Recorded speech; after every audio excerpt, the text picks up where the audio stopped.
ओम नमो भगवते वासुदेवाय। गुरुवार का दिन भगवान श्रीहरि विष्णु को समर्पित होता है। इस दिन भगवान विष्णु की विधि विधान से पूजा करना बहुत ही शुभ फलदायी माना जाता है। अगर व्यक्ति की कुंडली में गुरु मजबूत नहीं है और शादी में कई अड़चनों का सामना करना पड़ रहा है तो गुरुवार का व्रत काफ़ी लाभकारी साबित हो सकता है। आज आप इस वीडियो में सुनेंगे गुरुवार व्रत कथा तथा विष्णु जी की आरती। आपसे निवेदन है कि कथाओं को अंत तक अवश्य सुनिएगा। तो मैं आपको सुनाने जा रही हूँ गुरुवार व्रत की बड़ी ही दुर्लभ एवं पौराणिक कथा। प्राचीन काल की बात है, एक राजा राज करता था। वह बहुत ही दानी था। वह हर गुरुवार को व्रत रखकर दीन दुखियों की मदद करके पुण्य प्राप्त करता था, परंतु ये बात उसकी रानी को अच्छी नहीं लगती थी। वह ना तो व्रत रख करती थी और ना ही दान पुण्य में विश्वास रखती थी।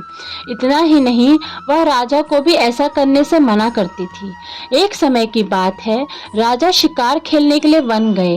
घर पर रानी और दासी थी। उसी समय गुरु बृहस्पति देव साधु का रूप धारण कर राजा के दरवाजे पर भिक्षा मांगने आए। साधु ने जब रानी से भिक्षा मांगी तो वह कहने लगी, हे साधु महाराज, मैं इस दान पुण्य से तंग आ गई हूँ। आप कोई ऐसा उपाय बताएं जिससे कि सारा धन नष्ट हो जाए और मैं आराम से रह सकूं।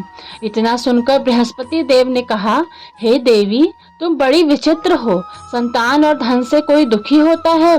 अगर अधिक धन है तो उसे शुभ कार्यों में लगाओ, कुमारी कन्याओं का विवाह करवाओ, विद्यालय बाग बगीचों का निर्माण करवाओ, जिससे तुम्हारे दोनों लोग सुधरेंगे। परंतु साधु की इन बातों से रानी को खुशी नहीं हुई। उसने कहा कि मुझे ऐसे धन की आवश्यकता नहीं है जिससे मैं दान दूं और जिसे संभालने में मेरा सारा समय नष्ट हो जाए। तब साधु ने कहा, अगर तुम्हारी ऐसी इच्छा है तो मैं जैसा तुम्हें बताता हूँ तुम वैसा ही करना। गुरुवार के दिन तुम घर को गोबर से लीपना, अपने बालों को पीली मिट्टी से धोना, राजा से हजामत बनाने को कहना, भोजन में मांस मदिरा का प्रयोग करना, कपड़े धोबी के यहाँ धुलने को देना। इस प्रकार 7 बृहस्पतिवार करने से तुम्हारा समस्त धन नष्ट हो जाएगा। इतना कहकर साधु के रूप में बृहस्पति देव अंतर ध्यान हो गए। साधु के अनुसार वह कही बातों को पूरा करते रानी को केवल 3 बृहस्पतिवार ही बीते थे। उसके समस्त धन संपत्ति नष्ट हो गई। भोजन के लिए राजा का परिवार तरसने लगा। तब एक दिन राजा ने रानी से बोला, हे रानी, तुम यहीं रहो, मैं दूसरे देश को जाता हूँ, क्योंकि यहाँ पर सभी लोग मुझे जानते हैं, इसलिए मैं कोई छोटा कार्य नहीं कर सकता। ऐसा कहकर राजा दूसरे देश चला गया। वहाँ वह जंगल से लकड़ी काट कर लाता और शहर में बेचता। इस तरह वह जीवन यापन करने लगा। इधर राजा के प्रदेश जाते ही रानी और दासी दुखी रहने लगी। एक बार जब रानी और दासी को 7 दिन तक बिना भोजन के रहना पड़ा तो रानी ने अपनी दासी से कहा, हे दासी, पास ही के नगर में एक बहन रहती है, वह बड़ी धनवान है, तो उसके पास जा और कुछ ले आ ताकि थोड़ी बहुत गुजर बसर हो जाए। दासी रानी की बहन के पास गई। उस दिन गुरुवार था। रानी की बहन उस समय बृहस्पतिवार व्रत की कथा सुन रही थी। दासी ने रानी की बहन को अपनी रानी का संदेश दिया, लेकिन रानी की बड़ी बहन ने उत्तर नहीं दिया।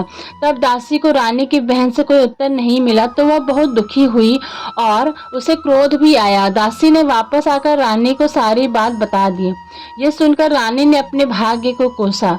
उधर रानी की बहन ने सोचा कि मेरी बहन की दासी आई थी परंतु उससे नहीं बोली, इससे वह बहुत दुखी हुई होगी। कथा सुनकर और पूजा समाप्त करके वह अपनी बहन के घर आई और कहने लगी, हे बहन, मैं बृहस्पतिवार का व्रत कर रही थी, तुम्हारी दासी मेरे घर आई थी, परंतु जब तक कथा होती है तब तक ना तो उठते हैं ना ही बोलते हैं, इसलिए मैं नहीं बोली। बताओ दासी क्यों आई थी? रानी बोली, बहन, तुमसे क्या छिपाऊं, हमारे घर में खाने तक को अनाज नहीं है। ऐसा कहते कहते रानी की आंखें भर आई। उसने दासी समेत पिछले 7 दिनों में भूखे रहने की पूरी बात अपनी बहन को बता दी। रानी की बहन बोली, देखो बहन, भगवान बृहस्पति देव सबकी मनोकामना को पूर्ण करते हैं। देखो, शायद तुम्हारे घर में अनाज रखा हो। पहले तो रानी को विश्वास नहीं हुआ, पर बहन के आग्रह करने पर उसने अपनी दासी को अंदर भेजा तो उसे सचमुच अनाज से भरा एक घड़ा मिल गया। ये देखकर दासी को बड़ी हैरानी हुई। दासी रानी रानी से कहने लगी, हे रानी, जब हमको भोजन नहीं मिलता तो हम व्रत ही तो करते हैं, इसलिए क्यों ना इनसे और कथा की विधि पूछ ली जाए ताकि हम भी व्रत कर सकें। तब रानी ने अपनी बहन से बृहस्पतिवार व्रत के बारे में पूछा। उसकी बहन ने बताया, बृहस्पतिवार व्रत में चने की दाल, मुनक्का, केले की जड़ में अर्पित करें तथा दीपक जलाएं। व्रत कथा सुने और पीला भोजन ही करें। इससे बृहस्पति देव और भगवान विष्णु प्रसन्न होते हैं। व्रत और पूजा विधि बताकर रानी की बहन अपने घर को लौट गई। 7 दिन के बाद जब गुरुवार आया तो रानी और दासी ने व्रत रखा। वह गुड़साल में जाकर चना और गुड़ लेकर आई, फिर उससे केले की जड़ तथा विष्णु भगवान की पूजा की।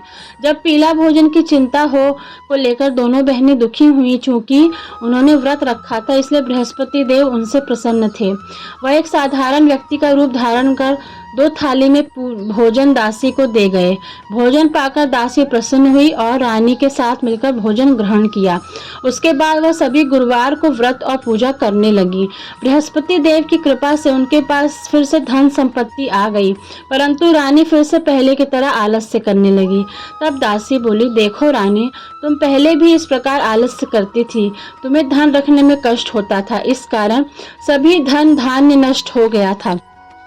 अब जब बृहस्पति देव की कृपा से धन मिला है तो तुम्हें फिर से आलस्य होने लगा है।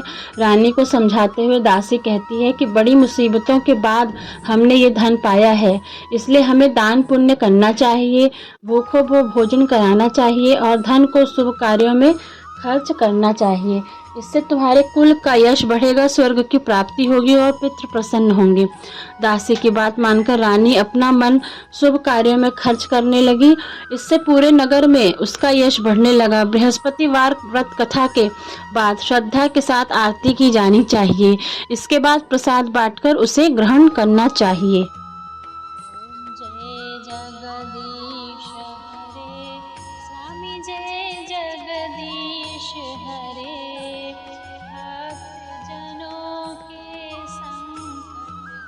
भक्त जनों के संकट क्षण में दूर करे। ओम जय जगदीश हरे, जो ध्यावे फल पावे, दुख बिन से मन का, स्वामी दुख बिन से मन का, सुख संपत्ति घर आवे, सुख संपत्ति घर आवे, कष्ट मिटे तन का। ओम जय जगदीश हरे, ओम जय जगदीश हरे, स्वामी जय जगदीश हरे, भक्त जनों के संकट क्षण में दूर करे। ओम जय जगदीश हरे, मात पिता तुम मेरे, शरण गहूँ किसकी, ओ स्वामी शरण गहूँ किसकी, तुम बिन और न दूजा, तुम बिन और न दूजा, आश करूँ जिसकी। ओम जय जगदीश हरे, तुम पूर्ण परमात्मा, तुम अंतर्यामी, ओ स्वामी तुम अंतर्यामी, पार ब्रह्म परमेश्वर, पार ब्रह्म परमेश्वर, तुम सबके स्वामी।